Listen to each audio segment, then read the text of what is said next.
So before we get started, um, we do sales training once a week. So we do something similar to what I'm going to talk to you guys about for an hour every week, and I'm going to try to cram a whole bunch of that into about 45 minutes. So we're going to go pretty quickly.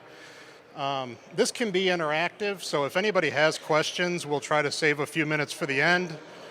But even during the conversation, if you just raise your hand, get my attention. If you have a question, I'm happy to talk to you right while we go. Most of you don't know me, or probably none of you know me. So this is kind of like speed dating. So let me start by just telling you a little bit about myself. This is Winston and Jackson. They're my border collies. Anybody like dogs? Anybody like cats? You can leave. I like golfing. I like bourbon and cigars. And I like food. Anybody else like any of those things? See? We're going to be friends. All right, some quick disclaimers. When I talk about sales, I understand that everyone's business is a little bit different. Everything that I talk about isn't going to work for every single one of you. So try to take away the things that you can use. You guys know your business much better than I ever will, so keep that in mind. But with that, try to keep your mind open and be welcoming of information that might contradict what you've always done. Make sense? All right. Some clarifications so that when we talk, we can be on the same level and you guys can understand where I'm coming from. In my world, when I talk about sales, getting on bid lists, to me, that's not sales. That's not what we're talking about here today. I can't help you get on any more bid lists. In fact, I'm going to try to encourage you to not focus your business around getting on bid lists. Same thing with responding to RFPs. That's not sales. You may or may not have to do that as part of your business, and that's okay. But in my world, that's not sales. That's not what we're talking about here today. Estimating, I would imagine that a lot of you in the room are good landscapers, so you're probably really, really good at estimating time and material. That is a skill that you need to be successful in this business, but it's not sales. Pricing and quoting, you guys are probably really, really good at putting prices on your work, make sure you're charging enough, that type of thing. Again, very, very important that you're good at that. It's not sales. And then finally, marketing. I'm a huge fan of marketing. We do a lot of marketing. There's a lot of value to be had in marketing. Marketing is not sales. So sending out postcards, social media, that kind of thing, very, very valuable, but it's not sales. It's not what we're going to be talking about here today. And Jocelyn, who does our marketing, who's in the back, she's offended right now. She's very offended. All right, don't believe everything that you know. How many people have tried to, and you could just do a quick raise your hand if you agree with this. How many people have tried to get in with a prospect or a customer, you've tried to sell them something, only to find out that they're already under contract? Anybody? Or they're not accepting bids right now, that type of thing. It's not bid season. Anybody deal with prospects that only buy low price? What about losing opportunities because someone underbid you? Anyone deal with lowballers in their market? I'm from Detroit. I haven't spent a ton of time in Atlanta, so I don't know if you guys have lowballers. We have lowballers. Anybody give free estimates? Everybody? Probably. I can't tell you to give free estimates or not give free estimates. That's up to you. That's your business. But I will tell you that if you are going to give free estimates, I'd strongly encourage you to do a lot of qualifying to make sure you're not wasting your time giving free estimates to people. Just because someone asks for an estimate or a price or a proposal doesn't mean that you have to give them one. Okay?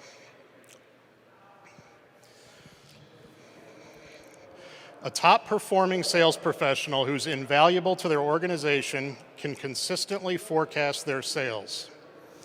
So let me say that again. A top-performing sales professional who's invaluable to their organization can consistently forecast their sales. So what that means is if someone came up to you and you're in sales and asked you how much business are you going to sell in 2023, you should be able to say, I'm going to sell this much business by this time frame. Okay? Now, what would make it so that somebody could consistently forecast their sales? Any ideas?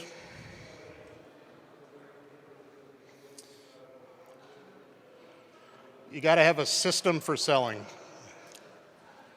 Now, there's a lot of different systems for selling, and every business probably should be tweaked a little bit to be unique to you. But what is a system for selling, and why do you need one? Randomness is a sin in sales. So if every time an opportunity presents itself, you try to figure out what to do with that opportunity, that's randomness, and that's going to be really, really hard for you to develop a system in sales. You got to have a baseline to measure and adjust from. Just like when you go get your blood pressure tested. If my wife goes and gets her blood pressure tested and she's at 120/80, which is normal for most people, that's really, really high for her because she has a baseline that's much, much lower. If my blood pressure gets down to 120/80, my doctor high fives me. So sales is the same thing. If you don't have a system that's repeatable, you don't have a baseline to measure from, so you don't know what to tweak and constantly get better. Okay. Most buyers have a system for buying. So if you don't have a system for selling, you're going to have no choice but to just go along with whatever the buyer's system is for buying. Repeatable, you want a system that's repeatable so that you can get some metrics out of it and make some adjustments to get better over time. Having a system for selling is much more efficient than operating randomly.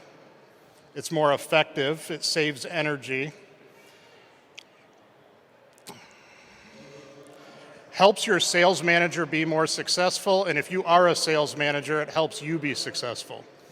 So if you have a smaller company and you are the salesperson and you are the sales manager, this still applies to you. You've got to be able to track metrics to get better, and if you don't have a system, it's going to be very, very hard to track any kind of sales metrics. So we talked about why we need a sales system, but what is a sales system? Sales system's nothing more than the strategy you put together combined with the action that you take. So strategy plus action equals your system for selling. Here are some very basic things that I suggest everybody have in their strategy. First one would be a clearly defined target list. So just like when you recruit talent, you're going to have a ideal candidate profile. You're going to know the type of person you want to hire. In sales, it's the same thing, except we're going to have an ideal client profile, right? So maybe that could be geography. I want a client that's within this certain geographic range. Or maybe it's I only take clients with contracts over $25,000.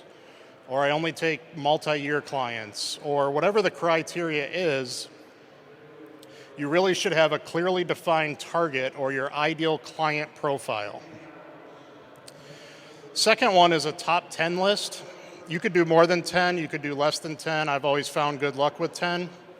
And what a top 10 list is just answering the question, if I could work with anybody in my market as a client, who would it be? So it doesn't have to be somebody that you're actively engaged with right now. You might not even know how to get a hold of them. Think of these as kind of your whales, your big fish. If you could work with anybody in your market, who would it be? And come up with a list of about 10 of them. And this works if you're in the residential market. This works if you're in industrial, if you're in commercial. Just come up with your top 10 list that answers that question. If I could work with anyone in my market, who would it be? And then you got to have sales goals. This is kind of the no-brainer. I like to teach SMART goals, which I certainly didn't invent, but it keeps it very, very simple, and we'll give an example of that in just a moment. And then once you have your strategy, that's when we get to action. And you'll notice I have two items on the projector that are in blue, and those are in blue because that's where the sale actually happens. Okay? When you're prospecting and qualifying, that's where the sale actually happens. Anybody that tells you that you need to be closing more or always be closing or closing the deal is the most important thing, That kind of has that slimy sales guy approach, and that's not really what we teach. We teach prospecting and qualifying, and during the course of prospecting and qualifying, the sale kind of makes itself. Okay. So here's just a quick example of a SMART sales goal, and you guys have probably seen stuff like this before. The example is I will close 10 new deals over $50,000 in the fourth quarter. Is that specific? Yes, that's very specific. Is that measurable? Yes, at the end of the fourth quarter, I could say, hey, I either closed 10 deals over $50,000 or I didn't. Is it attainable? Now, it's attainable for our business. You would have to ask yourself that. You would fill in your own numbers in your own time frame. Is it rewarding? And this is a big one. If selling 10 new deals over $50,000 in the fourth quarter, if I accomplish that and my business is still in financial trouble, or I haven't grown as much as I need to, or it doesn't meet my objectives, that's not rewarding. So that's not the type of sales goal we want to set. We want to make sure it's a rewarding sales goal. And then finally, time bound. It has to have a deadline on it. And in this case, it would be in the fourth quarter. So I will close 10 new deals over $50,000 in the fourth quarter. That's just a simple, generic example of a SMART sales goal. Make sense? All right, we have a case study using that same SMART goal example. Now, when I say sales calls, I'm going to go through an example of somebody who makes sales calls on the phone because this is the easiest way to explain it. But this could be you using postcards. This could be you using social media. This could be networking events. This could be you going door to door or walking into businesses and introducing yourself. There's lots of different ways to obtain business, obtain leads, obtain opportunities. I have framed this example as if we're calling people on the phone just because that's a real easy way to explain it. And if anybody in the room sells commercial work, if you sell to property managers, Class A office centers, stuff like that, if you think that the phone is outdated and old school, I would challenge you to pick the phone up again. It actually works really, really well because nobody else is doing it, right? All right, my SMART goal. I will sell 10 new deals over $50,000 in the fourth quarter. That means that my sales goal is $500,000, just simple math, right?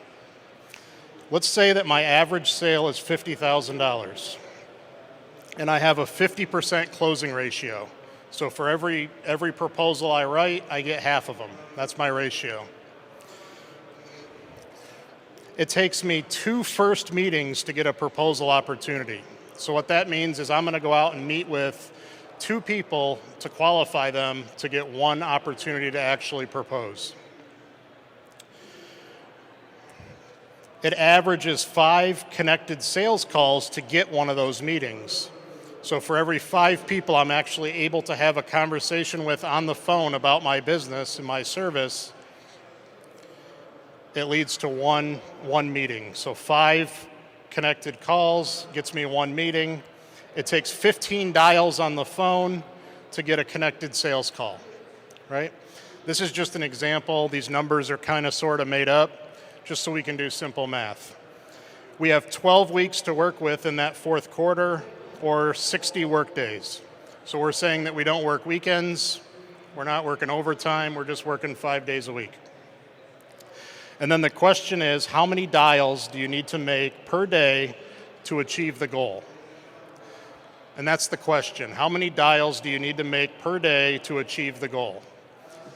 And the reason we ask that question and not how many sales do you need to make is because how many dials you make and how many people you talk to on the phone in this example, that's what you have control over, or you have the most control over. And if we had more time, we could play a game and see if anybody can get this right, but it's very, very simple math, so we'll just go to the next sheet and show you what the answer is. All right, $500,000 sales goal. We have a $50,000 average sale. That means we need to sell 10 average-sized projects, clients, contracts, whatever it is, right? Hopefully I didn't screw the math up. That would be embarrassing.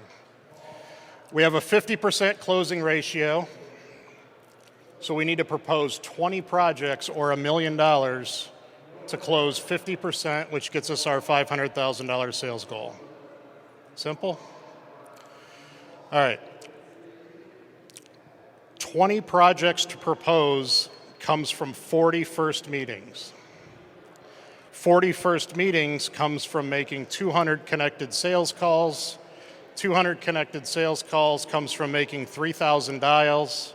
3,000 dials equals 50 dials a day, or 250 per week. Now again, that's an example of somebody who's generating business by calling prospects and introducing themselves and trying to schedule a meeting to sell landscape maintenance.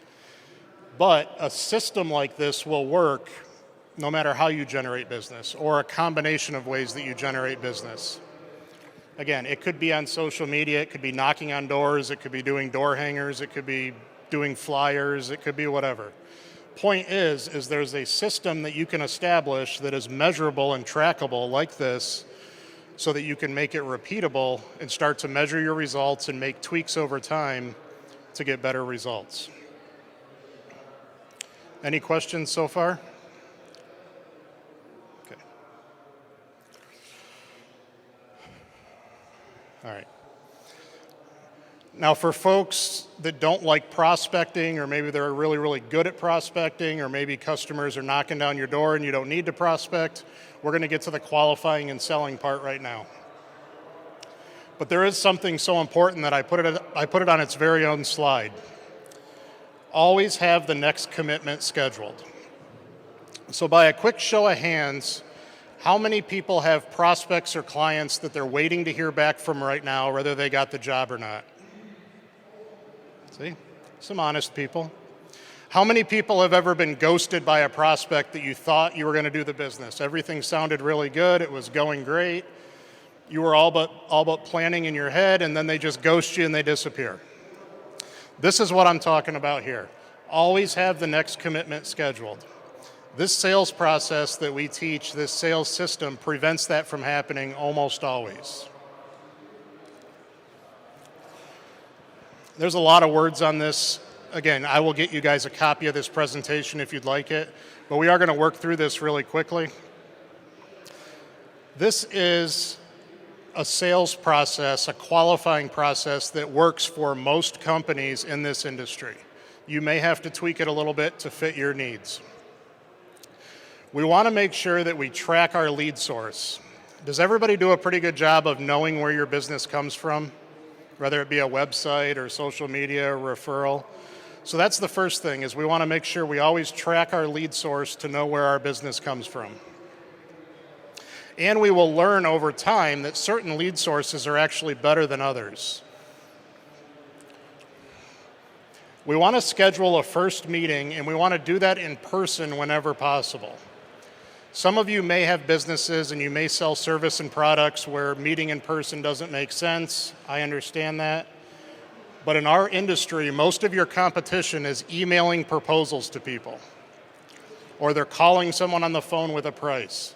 If you meet with your prospects in person, you will have an advantage over most of your competition on day one because of that alone. Okay? And what do we know about prospects that aren't willing to meet with us? If I'm talking to a prospect and I say, hey, I'd love to come out and talk to you about your landscaping, let's schedule a time to get together, and they say, no, Mike, don't worry about it. Why don't you come look at it, let me know what you think, shoot me a proposal, and I'll call you with questions. What we want to teach you is to not do that. Now, you don't have to just hang the phone up. There's some ways to get around that, but in my world, a prospect that won't take the time to meet with you is a prospect that I'm not going to take the time to propose the work, because I can't win that business unless I'm the cheapest, and I know that. I have nothing to sell. There's nothing special about me. I need to talk to them to be able to sell that business. So that's the first thing, is schedule that first in-person meeting. Now the rest of the bullet points until we get to the end are in blue. And these are in blue because this is where the sale happens. The sale doesn't happen at the close. The sale happens during these qualifying steps. So at our first meeting, that discovery meeting that I talked about, we're going to confirm that the scope aligns with the way we do business. Do you guys ever deal with a prospect or a customer that wants you to do work a certain way that's not within industry standards, or it's not how you do business? Maybe they want you to cut the grass every 3 weeks and you're not set up to do that. Maybe they want you to just do something that's not horticulturally correct and you don't do that. That's what we're talking about, where we say we want to make sure that the scope of the work is correct. Here's my favorite one. We want to obtain the budget. Anybody in the room have the courage to ask all their prospects what their budget is before they put work into it? Smart. Again, this is not talking to your father-in-law or your mother-in-law at Christmas dinner. It's a business transaction. They're asking you for a price. They're asking you to give them a proposal. If they will not talk money with you, how are you going to possibly sell that opportunity without being the cheapest, right? So we could do a day-long training on how to get the budget out of people, but for the sake of our short time today, I just want to tell you it's absolutely critical that you ask the budget question and you push to get the budget out of people. And if someone says they don't know the budget or they don't have a budget, you can help them out with some price bracketing. And you can say, hey, Steve, projects like this that I've done in the past go for anywhere between $15,000 and $20,000. Is that kind of what you're thinking? And watch their eyes, watch their face, and see how they react. Do you have a question?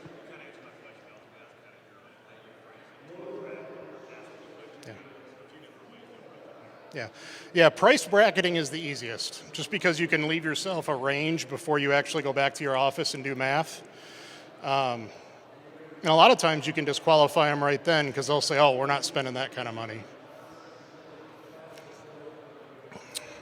All right, so we got to obtain the budget.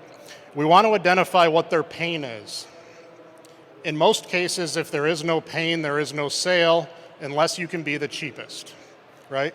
If I'm totally happy with my landscaper, why in the world would I change to you unless you could beat their price? So you got to find what they're not happy about. That's what we're talking about when we say identify the pain. No pain, no sale. And with respect to pain, we want to determine if we can actually solve their pain. Sometimes people have pains that we can't solve. They think that they're paying too much. Well, maybe we can't solve that pain. Maybe we would cost even more, right? We want to confirm that both us and our prospect understand the cost and the impact that the pain is causing, right? We want to determine if the prospect has a high commitment to solve the pain, and we want to determine if the prospect will buy from us if we can solve that pain. Those of you in the room that are really, really good landscapers, you're going to struggle naturally with getting the pain out of people because you're too smart. And you're going to look at properties and you're going to see that the last guy didn't trim the shrubs correctly. And the lawn looks like crap and is diseased. And these trees should have been cut down 3 years ago. You're going to know that stuff that your prospect might or might not care about. And I'm not telling you to dumb yourself down. There is a time to make those suggestions and get that dialogue going with the customer. But be careful assuming you know the pain. Remember, you guys are professionals. You know landscaping. You know the green industry. Your client's pain might not be what you think the pain is. So don't make assumptions about the pain. Ask about the pain. Okay? Determine the real decision maker. Has anybody ever done a really, really good job selling to the wrong person? Got a couple guys nodding in the back. You want to make sure that you're selling to the right decision maker. And there's a way to do that without insulting somebody. If I'm talking to Steve and him and I have been going back and forth, I might ask him, is there anyone else involved in the decision-making process? Because I don't want to hurt his feelings. I don't want to alienate him, and he might have a big impact on that decision.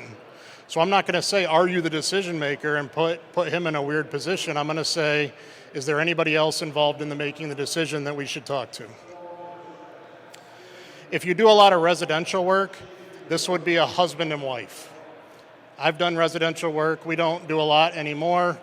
but I've done a lot of residential work and I've given a lot of proposals only to have somebody tell me, let me talk to my wife and I'll get back to you. So the residential version of this would be, we present to the husband and wife, and grandma and grandpa and anyone else that might be involved in the decision-making process. Determine who your competition is. This is kind of like the budget question. You can't be afraid to say, who else are you considering? Is it just me? Is it me and the incumbent? Are you getting 5 bids? You got to ask that question.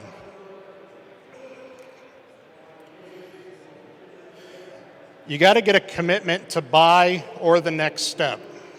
So this is where you might say something to your prospect like, we've had a great conversation. If I'm able to solve these pains that you talked to me about at that price point that we talked about, are you ready to move forward? Should I send you a proposal? And again, that phrase would be custom to what you guys actually talked about. But I'm asking this question before I give them a proposal. I am not sending someone a proposal saying, hey, look this over, let me know what you think. That's how we get ghosted. That's how they don't need us anymore once they have our proposal. Okay? So if we go back, if you guys remember the last slide, always have the next commitment scheduled. That's what we're talking about. We always want to have the next commitment scheduled. So if I have a prospect that says, I can't sign the contract today, we have to run it past the homeowners association board, that's fine. I'm going to get the next commitment scheduled. I'm going to say, when's that meeting?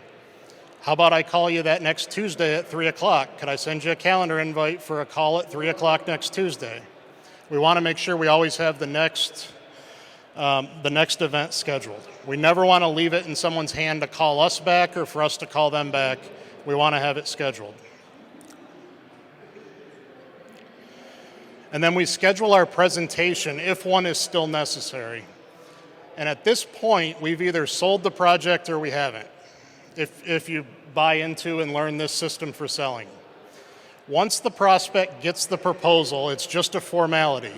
They should already know within a couple percentage points what your price is and what you're going to do, because you talk about that on the front end. Only after we have a commitment to buy or we have a commitment on what the next step is going to be are we going to actually go back to our office and prepare a presentation and pricing. That's when we do our measuring and fine-tune our pricing. We don't do that before we have a well-qualified prospect. Okay? And if I do still have to do a presentation, if that's not enough, if I have to come back and present something formally, I want to make sure all the decision makers are in the room, and I should already have a 99% chance of closing at this point. I'm not going to do a presentation at a 50-50. That means I didn't qualify and I didn't work the process. We want to always ask for the business. This seems like super easy. Most salespeople are afraid to do this. When you hand somebody a contract and you say, let me know what you think, or sign this and get back to me, that's not the same as asking for the business. What I'm talking about is looking somebody in the eye and saying, can I have your business? Can we work together? Psychologically, that makes a lot more sense to people than just giving them something to sign. So I strongly encourage, if nothing else, ask for the business. Get a signature. I'm not a lawyer, but you guys know as well as I do, always get stuff in writing. And ask for a referral. During the sales process is a great time to ask for a referral. You might think that the client wants to see you do a lot of work before they'll refer you, and that could be the case. You will hear that sometimes.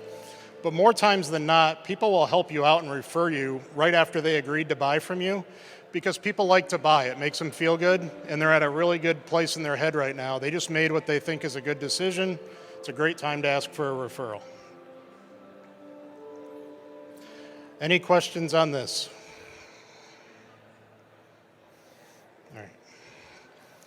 All right, to kind of summarize a little bit what we just talked about. The sale should happen during the prospecting and qualifying phase. The sale does not happen when the client has the proposal and there is no hard sale. There is no hard close. The prospecting and qualifying phase is when the sale is made. A prospect should never be surprised by your price or terms or anything else. When they get the proposal, if you did a good job qualifying, the proposal is just a formality. And what that means and how that happens is by getting everything out on the table before you actually propose the work. Get a commitment to buy before you propose. Whenever it's possible, get a commitment to buy before you propose. Hey, Steve, if I can do everything I said I could do at that price we talked about, do we have a deal? Have that conversation with your prospect before you actually give them a proposal. Avoid the urge to sell. Ask questions instead. Landscapers are really, really smart about things that their prospects are not really, really smart about. And because of that, we tend to sell. And prospects don't like that, they don't understand it, and it's not what's important to them. So ask your prospect a lot of questions. That's how you're gonna close. That's how you're gonna sell. There'll be a time down the road to be the smartest guy or woman in the room. You don't have to do it during the sales process.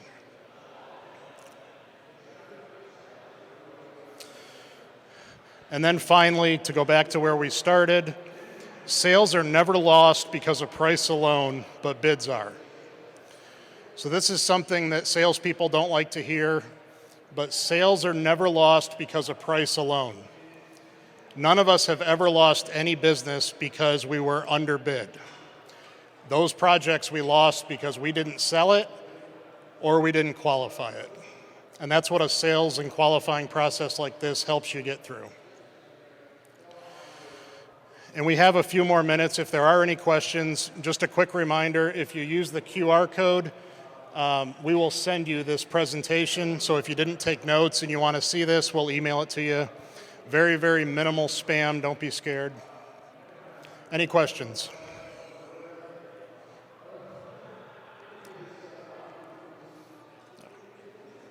No questions? All right. Thank you guys very much.